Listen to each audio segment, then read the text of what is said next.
Welcome back from lunch. Hopefully it wasn't sitting too heavy and you'll be able to stay awake. But if I put you down, I've got the Marine Corps following closely behind me.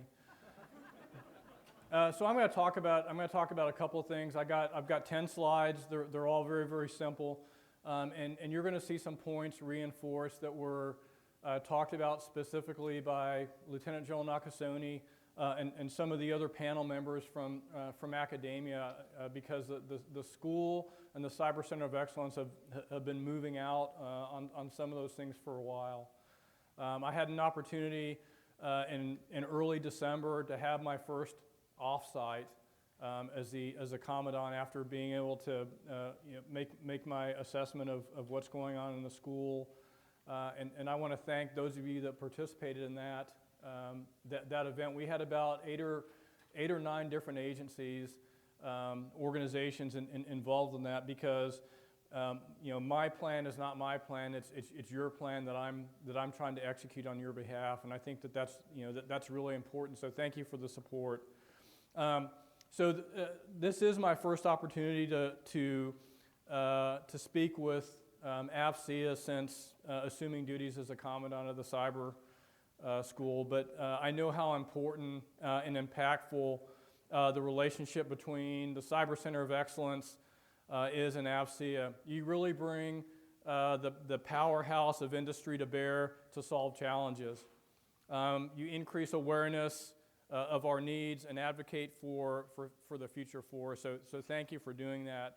I think the engagement and buy-in from multiple partners and organizations is really critical to both the current and future success that so many of you have talked about in various other people's comments. And I think with your support, we continue to prepare to engage threats really in and beyond cyberspace. So as a member of this afternoon's joint discussion, I'm very proud of what the Army has done in building a cyber branch, and really its investment in the cyber school and at Fort Gordon. I'm really eager to share what we're doing in the school, but also looking forward to learning from what your other services are doing. So I'm going to spend a little time discussing what I think is important for our school here at Fort Gordon, how our team intends to approach those priorities, and how we intend to put that approach into action, action that will achieve tangible and measurable results. Then at the conclusion, I'll leave time for questions, because I predict you'll probably have one or two after listening to this. So I have three priorities for the cyber school. First is to improve. I'll say improve what we're getting better at. I would say we're good at it. We're not great yet. By growing uniform talent and hiring more training developers that are really better postured to agilely adapt curriculum to changing technology. Second, to set conditions to train, educate, and transition electronic warfare workforce. Right now they're referred to as 29, so there's Army people in here, so you're familiar with that. They're going to become 17s, which is the military occupational specialty for cyber. Bring them into the Cyber Corps, though technically they've been part of the Cyber Corps since the branch was established. Those conditions will involve an EW training curriculum, an EW range, facilities, electronic warfare, cyber integration in the Army's force structure, and the eventual electronic warfare school move from Fort Sill, Oklahoma to Fort Gordon, Georgia. And then third, as we've talked about in all the forums today, strengthen partnerships. Because we know that teamwork makes us more effective and helps generate greater capability for us all, both the military, government, and the civilian side. Our cyber school team has developed a training strategy based on those priorities that employs the Army learning model. It's going to use both on-site education and mobile training teams, and really leverages the government academic partnering. So let me talk about the training strategy and the adult learning model. It's really a model where education is student-centric, with a focus on growth and group collaboration.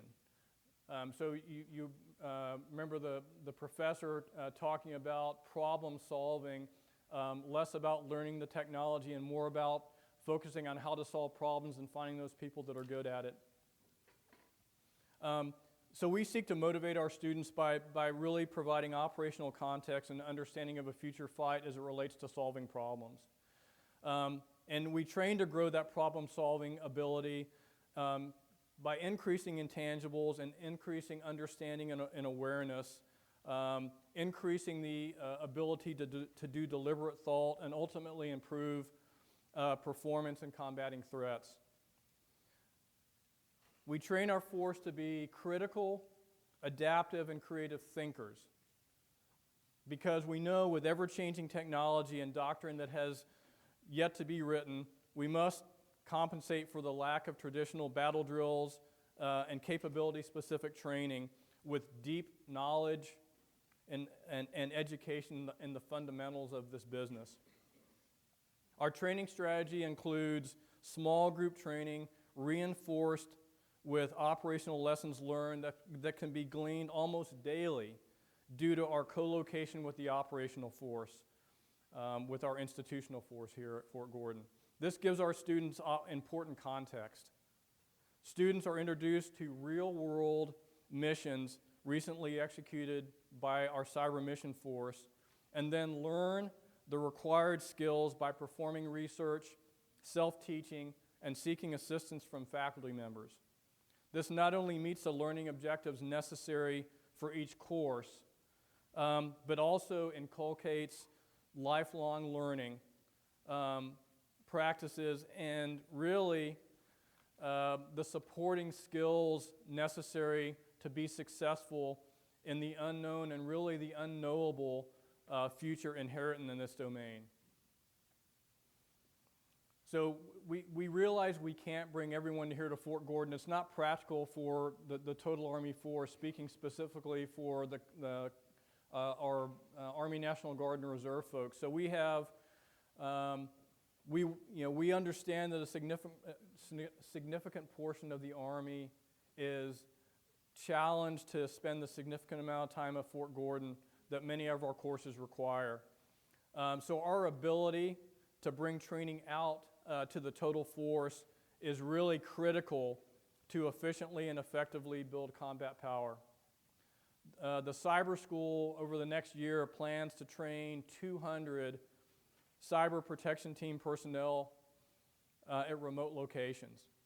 By bringing this training out to the force, we limit disruption to our Guard and Reserve components.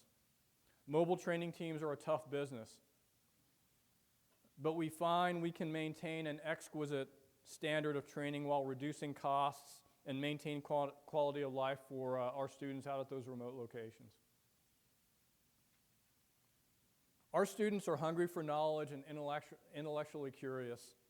We try our best to keep up with the demand for self-paced training outside of the classroom by providing resources for self-development. We extend access to our virtual training area to students wherever they are to ensure they have to ensure they can access resources wherever they feel the itch. Elements of both our Cyber Protection Brigade and 780th Military Intelligence Brigade are currently testing the environment to host training and to store code both.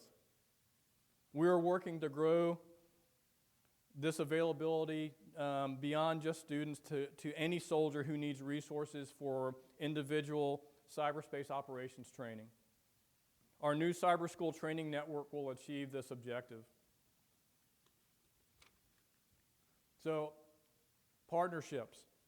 Partnerships between the school and academia are key to encouraging continued learning once the students leave our courses.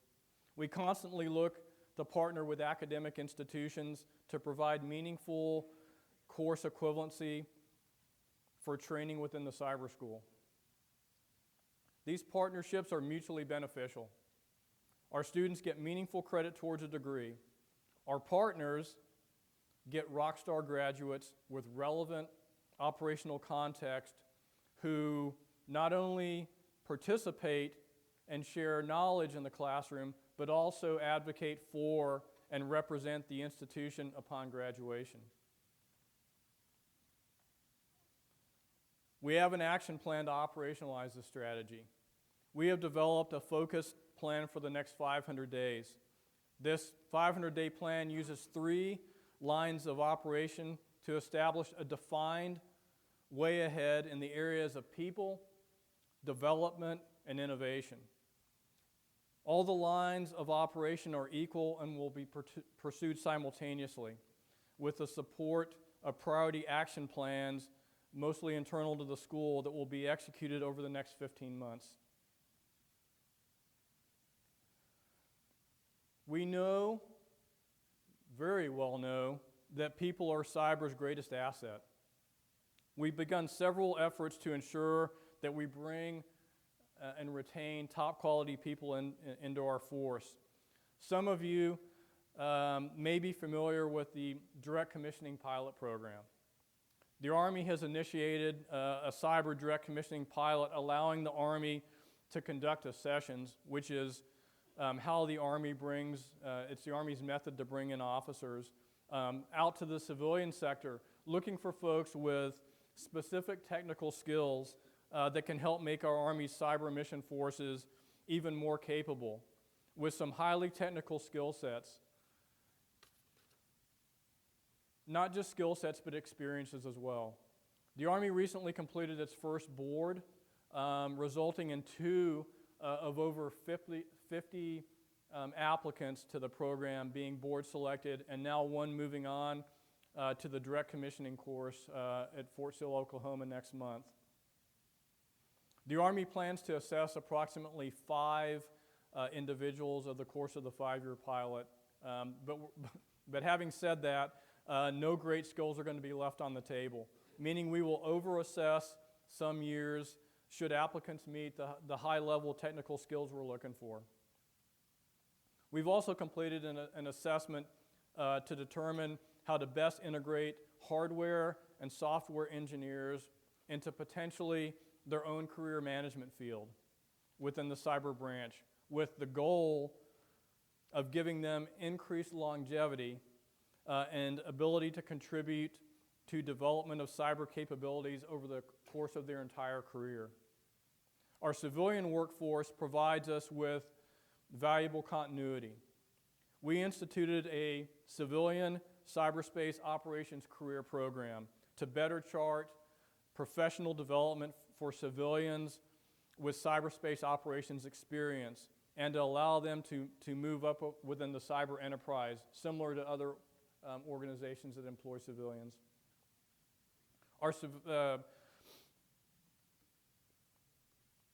So while we work to bring in the best people and provide structure for a career, we also recognize the development of our soldiers as a crucial investment.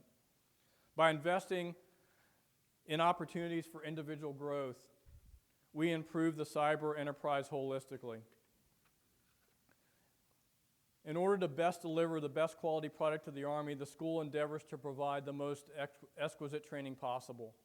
So recently we've partnered with Defense Digital Services to provide or to build a 12-week pilot course to enhance training for our enlisted soldiers. Defense Digital Services, or DDS as they're referred to, has been an incredible partner due to their really tenacious pursuit of mission, their unique authorities that they have, and their innovative approach. The Army's appetite for top quality cyber soldiers will not be satisfied anytime soon.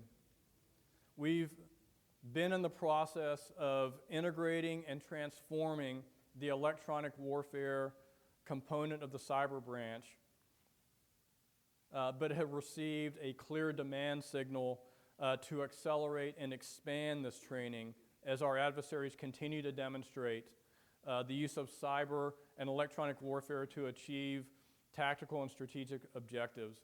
So we're going to do all we can to accelerate and pull that training to the left and get it done sooner. We need a place to train. Our cyber warriors require the same quality, realistic training environments those in our kinetic branches use to maintain and improve readiness. While the Army has been focused on large scale with persistent training environments for unit collective training, the Cyber School has a principal mandate to provide individual training. In order to support this need, we are developing the Cyber School Training Network that I spoke of earlier. We will continue to support the improvement and development of the network to ensure we can support the capability and capacity requirements of our growing and evolving school and really to the larger cyber force. As the world evolves, so must we. So, innovation is a third aspect of operationalizing the training strategy, because we know we must continue to rapidly adapt in order to succeed. We must constantly hunt for innovative ways to assess, develop, employ, and retain talent within the school, within the operational force, and really the cyber branch as a whole. We'll continue to place a heavy focus on recruiting, because bringing the right people is crucial to building a successful force, as so many have mentioned earlier. We must be creative and take prudent risk in our school. We know that the institutional environment is the place for our warriors to fail, not in the operational environment, so they can learn from mistakes and craft change. We have a high level of risk tolerance to ensure that we foster new ideas and try new things out in the school so that our customer, the operational force, will reap the benefits. In a few moments, I'll open the floor up for questions, but I'd like to leave you with a few thoughts on the way ahead. Transformation is ahead for Fort Gordon with the movement of Army Cyber Headquarters already under construction, as General Nakasone mentioned, and several Cyber Center of Excellence military construction projects about to begin. Change isn't limited to posts, though. As the Cyber Center of Excellence pushes ahead to become a center for joint training, we will continue to include other services in our training.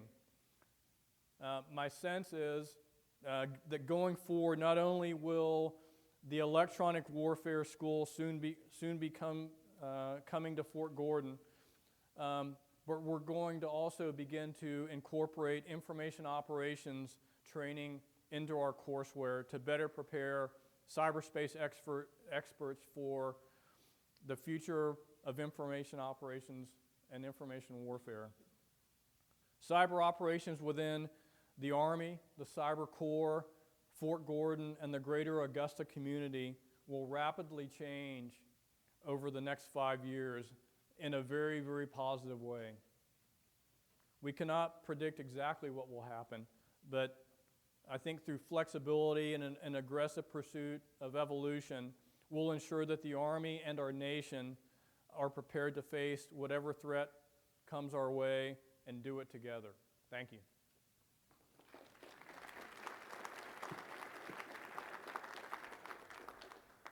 Okay. I would imagine there might be one or two questions, so. Yes, there are. The questions coming from the consolidated pool. The first question is, as the Army Cyber School evolves, do you see a role in joint training? So yes. So we've already done joint training. So to date, we've trained 101 soldiers from the Joint Force at our school. And if you look at the evolution of the school, and I think in 2016, we trained a little over 100 folks. In 2017, 521. So if you scale that out, that's a pretty decent percentage of joint soldiers. We have joint soldiers in our course right now. I think the answer is yes. The demand signal and the interest that we're getting would suggest that that is something that will probably likely happen. And because of the investment that has already been made, not just in the cyber branch, but at Fort Gordon at large, with nearly $1 billion in facilities. If I were a member of another service, I would be looking to leverage what exists. Thank you. The next question is, how will the cyber school overcome the backlog in top secret clearances and tight timelines for courses? Easy question. Okay. So we do that a couple of ways. So we ask, because of the partnerships that we have with organizations like Intelligence and Security Command, very great organization, and their DRU, Direct Reporting Unit status to the G2, we can request priority processing on security clearances. So that's one way to accelerate that. When folks show up here and don't have a fully adjudicated clearance, a large portion of the curriculum is unclassified. So we can start the training and defer the higher classification level portions to later in the course. And then if we're still at an impasse, still waiting, then there is plenty of work that we can leverage within the Cyber Center of Excellence at large, and specifically within the school, that can leverage the capability that those students have until we get that part adjudicated.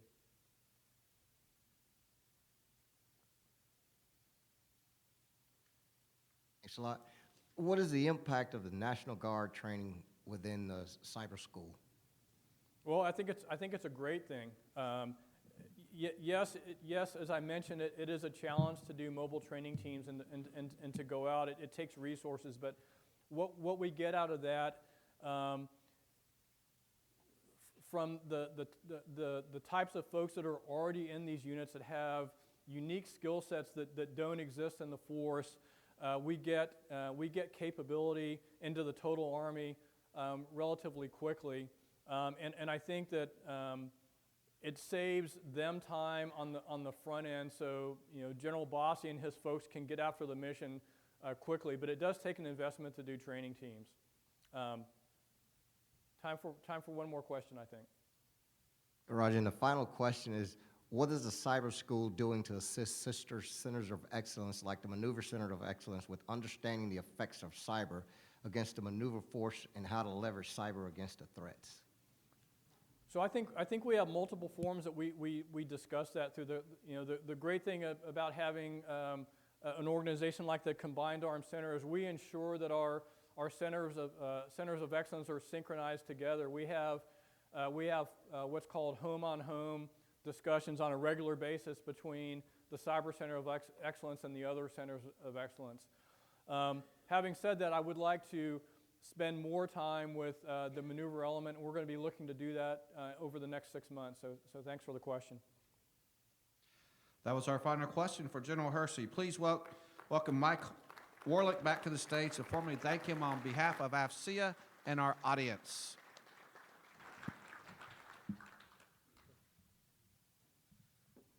Thank you, General Hersey. If there's one thing that AFCEA knows, it's the transition that the Cyber Centers of Excellence has gone through over the past few years, just because of the unique relationship we have with TechNet Augusta in August. General Hersey, you're a welcome asset to the organization down there. We look forward to working with you. We absolutely think that the Army's in the right direction, and we appreciate your comments today. Thank you very much, sir. On behalf of your presentation, we'll make a donation to the Fisher House on behalf of your presentation. Thank you. So you've got the Army perspective. Want you to think outside the box. Your questions can be done here. Ask me at search but you can also address these leaders this evening during the reception, too, where you can get some serious one-on-one discussion.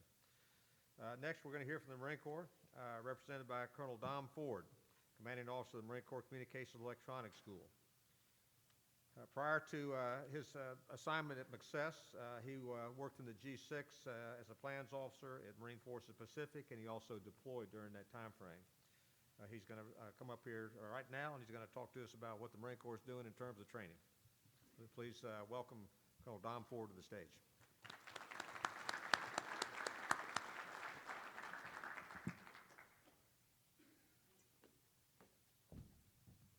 Thanks, Mike. I don't know about y'all, I got a little scared when I came back from lunch and the coffee pots had been removed. So I will try to keep you engaged and informed. General Chaser and Mike, thanks for having me. I also got a little nervous when Mike asked me to do this because I knew I would be exposed as the knuckle-dragging commo and signaleer that I am at heart. I'm not a MAR 4 cyber rep. McCess trains, the school I'm in charge of trains 44 different MOSs across various fields, from electronics maintenance to air command and control to the DOT and ops signal type MOSs. I think the bottom line that you're going to take from this brief is that we're not as far along as the Army is. This is new to the Marine Corps. Also that our current and future approaches to cyber will be grounded in our operational concepts, which I'll talk a little bit later. And we are definitely looking to engage with, learn from the other services. They say the Marine Corps is a 25-cent organization run on a dime. And with the massive investment that the Army's made in cyber, it just makes sense for a smaller service like us to leverage those capabilities as we go forward and get more mature in this field. Let's see, here's the clicker. Okay, just really quick on our agenda. I'm going to talk, first and foremost, our approach to cyber is grounded in how we view the strategic environment and the Marine operational concept. Then I'll talk about a couple of other concepts that are tied to that, what we're calling our information environment concept of operations. Then we'll talk a little bit about how we're modernizing the MOS, the communications, more DOT and ops MOSs within the Marine Corps, and what some of those building blocks are. And then I'll conclude, talk about our challenges just a little bit. So the Marine Operational Concept is a document that was recently published within the last year or so, and it really starts out, this is how the Marine Corps sees where we are. We're at a strategic transition point.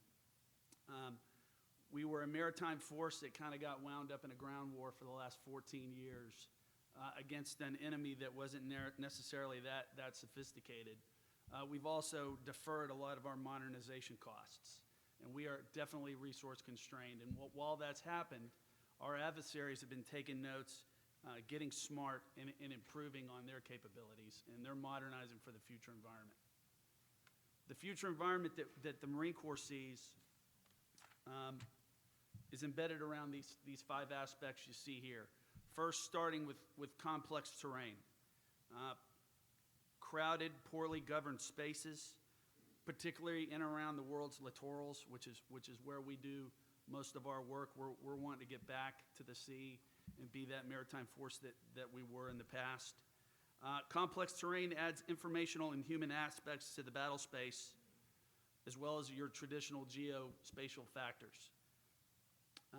Moving on to technology, so the future environment is going to be something like we've never seen before, and you see it with the rise of megacities, demographic shifts. That's discussed in strategic circles quite often. I'm not going to elaborate on that any further. Technology proliferation. So into this environment, technology's gotten cheaper, and our near peer and peer adversaries have made some great gains. In some instances, made parity with us. A2AD, access denial type weapons, have gotten a lot more sophisticated. So it's a lot harder to operate in what was previously uncontested will now be contested. You even have non-state actors and even individuals that can leverage capabilities that before only nation states had. Then you have information as a weapon. More and more people are engaged in cyberspace, and cyberspace matters more, so information can be weaponized. Battle of signatures, we had supremacy over the last 14 years, and now we see an environment much like the book Ghost Fleet's been mentioned. To be detected is often to be killed. And we take this very seriously. So as an OPFOR, when you're talking EW, we're going to have to really look at how we operate, how we, signal discipline, deception with signal operations as well. So signatures, that spectrum management, that EW, offense and defense, will become much more critical as we go forward. And then, of course, it's a contested domain. We are being challenged all over the world, most notably the South China Sea is a good example of that. So that's the environment we're in. And then the key takeaway is, and this is in the document, and the Marine Corps fully acknowledges this, is the Marine Corps is not organized, trained, and equipped to meet the demands of a future operating environment characterized by these 5 drivers of change. So right off the bat in our mock, we realize that we have work to do, and that includes organization, doctrine, training, etc. So the mock defines how are we going to get after this? What are the key imperatives? What does that 21st century MAGTF have to look like? And it describes in broad terms how we're gonna fight. And then what the Marine Corps is gonna do is develop concepts and doctrines underneath this mock umbrella. And I'll just point you down to that 21st century MAGTF, Marine Air Ground Task Force, if that's foreign to anyone. That's how the Marines operate. From our MUs, Marine Expeditionary Units, which is one of our smaller MAGTFs, all the way to a MEF, where we have a ground component, an air component, a command and control component, and a logistics component. And they all form together to give a cohesive combat capability. You'll see that maneuver warfare is the name of the game, but the future MAGTF is going to have to maneuver inside the cognitive battle space, inside that information environment, and it's going to have to really embrace information warfare more than the Marines have been used to doing it. We're still quite amateur in that, but we're going to get after that, and we are going to master that form of warfare. We still have to operate with a combined arms approach. And when we're talking about combined arms, a lot of times the Marines talk about fires. But what we're going to have to do now is leverage cyberspace and leverage combined arms with cyberspace as well, and get it all linked up from the spectrum, EW, to kinetic fires. It's just another factor of combined arms that you're going to have to wrap your head around in the 21st century. And then obviously, we're going to have to operate and fight from the sea. And because of the A2AD capabilities, that's something that we're really getting after, and we don't have all the answers, but it's going to be a much more distributed force. It can't be as congregated. And so you're going to see distributed ops is the name of the game. So you've got this additional cognitive and information environment in a more distributed manner in environments that are contested where our networks are not always going to be there. So therefore, we have 5 critical tasks that we have to do to get after this. And I just want to talk, obviously, we need to get back to the sea. We have to evolve the MAGTF. And that means doctrine, training, not just in the cyber domain, but get new capabilities that we don't have right now. We have a plan for that, or some of that. We're resource constrained, and I'll talk about that a little later in future slides. Operate with resilience in a contested network environment. That's a key one for us, as well as enhance maneuver and exploit the competence of the individual Marine. And that is where my schoolhouse comes in to some degree, because our greatest asset is that young Lance Corporal out there on the battlefield, and we need to make him as battle ready as we can. And our networks are becoming increasingly more complex, and that's a challenge we have and something that we argue about. Should they be that complex? Knowing that 50% of the Marine Corps is 30% of the Marine Corps is turning over every year. Just because you can bring these capabilities to the battlefield, does that mean you should? Or are you going to overwhelm that Marine? And what's the right point, pivot point for training? Because ultimately, the Marine Corps, those MACTFs, we're a tactical level unit, has to integrate into the joint force. Sometimes we'll be JTF headquarters, although that's not very that often. But those are some of the challenges we're looking at as we look at these 5 critical tasks. So the evolution of C4 is being driven by all these tasks and cyber. So out of the mock, we came up with a document that was just signed this past summer called the MAGTF Information Environment Operation Concept of Employment, Operational Concept of Employment. And again, there's a CMC statement, and then you look at the crux of the MAGTF problem, which is there's a limited mechanism in place for the MAGTF commander to comprehensively understand, plan, execute information environment operations as an integral component to MAGTF operations. That's kind of like, how do we get after this? And the vision, of course, is that we have freedom of action across all domains there. Solution approach, as you see down there, is organization, and you see the MIG and the MIG COC, and that stands for the MEF Information Group. And I'll talk about that a little bit on the next slide. We've defined IE ops and bin them into 7 different functional elements. So I'll talk about that in just a little bit. Then obviously we have to have agile and distributed command and control. We have to really think about how we're doing C2, over-reliance on space. So you got to have those terrestrial systems, and you have to leverage every path you can. And of course, you have to leverage technology. Okay, not going to dwell on this. This is a busy slide. I'll just say that IE Operation COE that I talked about before did define how we look at the information environment operations. And you'll see 7 of them down there. A few that will touch cyber training is Assure Enterprise C2 and critical systems. You know, that's DOD Ops, that's cybersecurity, among other things. Provide IE battle space awareness. That feeds into that as well, obviously. And then I'll just key on that 7th one as well, control IW capabilities, resources, and activities. Because we see command and control, we see cyber, and we see DOD Ops as being tied to that as well. And achieving that vision, you have at the bottom there, the bumper sticker, identifying those functional lines of effort, having a dedicated organization, and that's the MIG. And I'll talk about the MIG, the MEF Information Group right now. So we just stood up first MIG on the West Coast at 1 MEF. And what we did is we took the MEF headquarters group and we made it an operational 06 level command. That's a big change.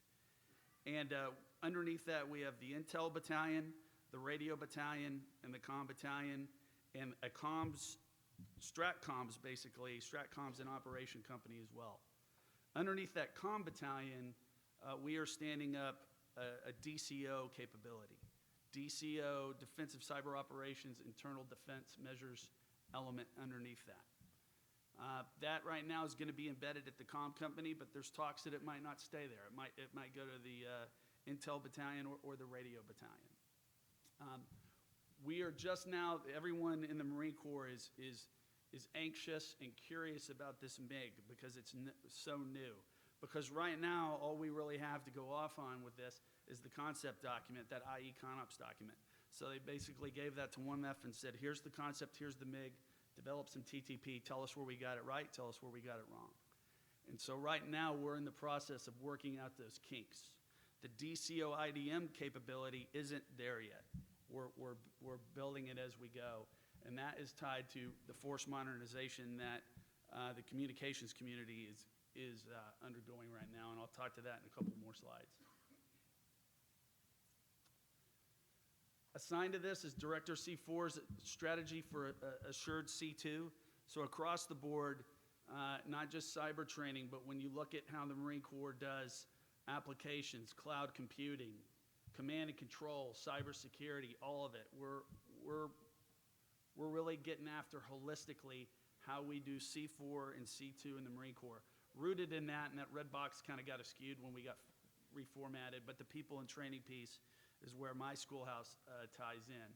And you'll see highlighted in red there, the strategy has 3 major goals. One is to transform the MAGTF C2, to ensure that MAGTF C2 has that assured, reliable communications that can operate in a contested environment. But I want to key in on that optimize the workforce, because we are modernizing the C4 workforce. And this is how we're doing it. The old paradigm, almost a World War II model that we never really shifted from, was you had these stovepiped capability sets, radio, wire, and data. And up until this October, that's how we trained Marines.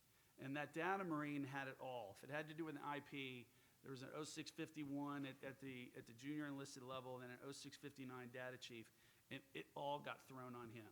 Now, we did have a cybersecurity MOS 0689, that's not depicted on there, that was usually a data Marine that moved over into the 0689. We realized that wouldn't work because the current reality is everything is IP now.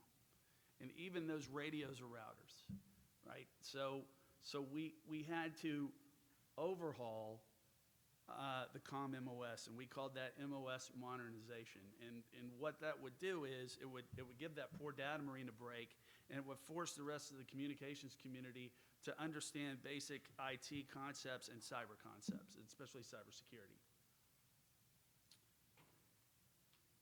So what we did, just to talk, there's no briefs complete without one of these wire diagrams here, but what you see here is we took that 065X MOS path and we busted it up into 2 stovepipes, or not stovepipes, but 2 different MOSs to give a break to that data Marine.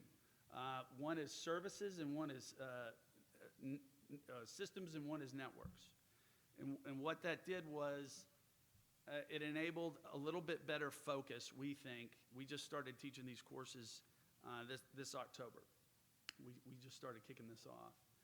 But we see this as a better fit for the 21st century. Also, what we did is we took the cybersecurity element, what's traditionally the cybersecurity elements that we had a unique specialized MOS for, and we took those functionalities and integrated them into the 0639 and into the networks and systems career tracks, because that's basic blocking and tackling that a basic data Marine should know, and they weren't doing it well when it was left to just one guy to go check and make sure it was all right, the 0689, that cybersecurity specialist.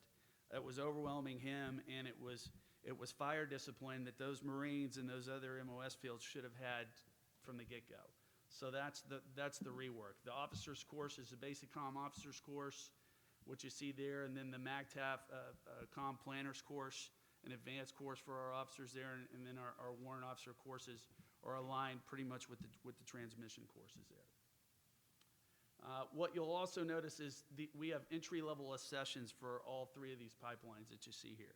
Moving on to the next slide. When you talk about cybersecurity, what we found was that cybersecurity workforce beforehand was much smaller, in the hundreds. And you see within the MAGTF, you had a certain percentage there in the blue, then a large percentage at MAR4 Cyber, and then the MACOG, which runs our networks. By baking this into the broader MOS track, we multiplied that cyber workforce and folks with those basic capabilities by a factor of 14. So 14 times as many folks are getting this instruction now. And we consider that a huge win. Although, when I talk about challenges a little bit, as we do the first of these courses, we're realizing that since we've relabeled MOSs and moved around some skill sets, it's taken 2 or 3 different disciplines to train up this new one discipline. And some of our old data Marines that have now been labeled network guys or services guys, and they're getting this cybersecurity module, they're struggling with it to some degree. When it talks to, so we've taken that basic cybersecurity, and then what we've done is We have now a 3-star Deputy Commandant for Information, and he's just, this is pre-decisional, he's advocating this, and it's due for approval after we work through the .mil PF process to make sure we can get training and everything else right, is much like the Army, standing up a separate branch for those upper echelon cyber capabilities, DCO and OCO. And they're gonna be 17 XXs, much like the Army, much aligned. So what those basic cybersecurity Marines were doing in the past, the 0689s, accreditation packages, ACAS, HBSS, that's now gonna be the 0630s and the 0670s do that, and they're gonna be doing more DCO, IDM, upper echelon hunting, active defense of our networks. So the largest population you're gonna see within the Marine Corps is gonna be the 1721 Cyberspace defense operator.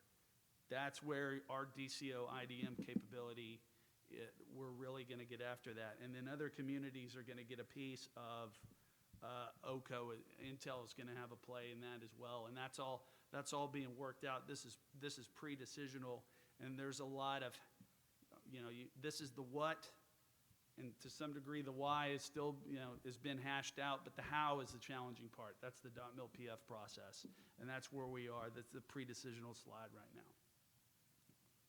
So I'll go back. When we talk about training, so where do we send these guys? Because McSess doesn't have my schoolhouse does not have the capability to train this skill set right now. We have 50-year-old facilities. We don't have a SCIF. We have 4 or 5 secret spaces that we have. So that's the nature of McSess. So we're definitely looking to leverage CCTC and light capabilities because it just makes sense. And that's one of the key reasons I'm here in Augusta this week, is to see what those Army capabilities are and where we can leverage things and get some economies for the Marine Corps as well, and get some great training, state-of-the-art training. But that for the future, especially for the DCO IDM Marines, that's what we envision. And we envision those Marines. One of our challenges is obviously retention. So they go and they're working at Mar 4 Cyber, and they're doing all this great sexy stuff, and then they're getting sent back to the operational forces where they were doing accreditation packages, et cetera. That DCO IDM company will keep them engaged with higher level DCO to keep them challenged and keep them relevant and fresh in their disciplines. One of the things we're working through right now is the Marine Corps has a lot of requirements when it comes to recruiting in the drill field, and are these Marines going to be special and be exempted from that, or are they going to have to leave after getting a lot of costly, time-intensive training and valuable experience, and we're going to go put them on recruiting duty? That's something that the Marine Corps is struggling with. When General Dunford was Commandant for about a minute, and he was very frustrated at seeing cyber Marines on recruiting duty, and he made a comment such that if I see another cyber Marine on recruiting duty, I'm going to kill somebody. But then you've got manpower saying, hey, we have requirements to fill, and in the communications MOSs, cyber MOSs, we don't envision you getting a pass. So that's kind of an internal Marine Corps fight, but something that you got to work through. So challenges. I'll conclude with this and then take some questions. Manpower, getting the right talent and in the right quantity. Right now, the McSess Schoolhouse is at 70% of its table of operations. My civilian staff is about 57% of TO, and I can't rehire once someone retires, and a third of my workforce is retirement age. Location's a challenge because we're in the middle of the Mojave Desert at 29 Palms, and we're not in a technology corridor. So I'm looking at studying moving McSess to somewhere where you can capture more of that civilian talent. That would be probably a 5 to 10 year effort, but I'm breaking a little bit of China to ask the question, to do a cost-benefit study on, is the schoolhouse located in the right area? Technologies and equipment, as we've modernized our MOSs, especially in those DONOPS fields, in those comms fields, to some degree, we're finding that we're short some critical equipment. And, we're in a fiscally uncertain budgetary environment, but we're making do with the best we can, as Marines always do. Transition's a big challenge. Like I said before, it's to some degrees, we have Marines that were 0651s and now they're 0631s or 0659s and now they're 79s, and you're having to recertify them in their MOSs, and you're teaching some old dogs a few new tricks. And in the cybersecurity realm, some of these concepts are a little bit new to them, or now you're in charge of HBSS, and now you're in charge of ACAS, and we'll get through it though. I see that as a temporary transitionary challenge, and once we get a good cadre through the pipeline, I see that dissipating. And then as we've talked about before, developing the right approach to the 17XX DCO IDM training. That concludes my brief, so I'm ready to take any questions you might have. Thank you. The question again will come from the consolidated pool. The first question is, what is the relationship with Marine Forces Cyberspace Command and Marine Corps Communications Schools in terms of training? That's a great question. The relationship's growing because before there was a 17XX, you didn't really need that big of a tie-in, and there wasn't enough of a tie-in. Now that DCI has kind of made the call and teed this up to CG, Marine Corps Combat Development Command, to develop this branch, that connection will get stronger. However, that said, if we develop a joint model where we leverage CCTC, then MCCES isn't necessarily going to be in the 17XX training business. What we plan on doing right now in the interim, we are sending, General Boehm just signed it today, we're going to send some Marines to CCTC. I'm not lying there, right? Yeah. And so we're worried about failure rates. We're here to steal from the Army's lessons learned, and in developing prep courses such maybe that we can impact that. So we've got some work to do with Mar4 Cyber. They also envision an entry-level accessions model for cyber, and we're concerned about that. I don't know if there's some in the Marine Corps that, because it used to be for cybersecurity, that would be a lat move as a sergeant. Sergeant or above would do that, and that ensured that we had Marines that had a little bit of skills, that knew the Linux, that knew the Windows, what the Sands gentleman talked about this morning. And then there's other where we got to get after that talent, and it needs to be a ground-up kind of thing. So we're working through that. But I'll tell you that lately we are side by side with Mar4 Cyber and the .mil PF working group when it talks about training, and there's no rice bowls here. If MCCES is the right place to do it, we want the best trained Marine we can get for the money, and that's what we're going after. Okay, and the final question is, what place will the United States Marine Corps Cyber Range and Quantico have in your training plans? Well, I can't speak for Mar4 Cyber, but I think that and any other joint cyber training ranges we should highly leverage. So I see it factoring heavily. That was our final question from Colonel Ford. Please welcome back Mike Warlick back to the stage and formally thank him on behalf of AFCEA and our audience.